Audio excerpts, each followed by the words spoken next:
পড়ে গেছে। কি পড়ে গেছে? ই বাবা, আর একটা বাচ্চা উড়ে গেছে। পড়ে গেছি বাবা। আরে পড়ে গেছে গো বেচারাটা।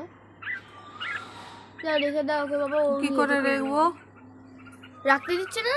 ও ঢুকতো কব কি করে? ঢুকাতেই তো পারবে না ওকে। ওকে একবার ওখানটা ই করে দাও, নিজে থেকে ঢুকে যাবে ওখানে।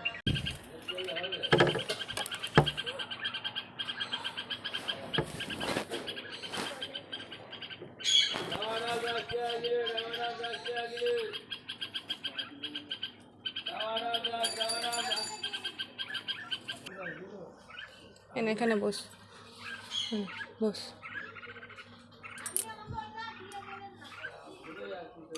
একটু উঠতে পেরে পুরুক পুরুক করে খালি পড়ে যায়।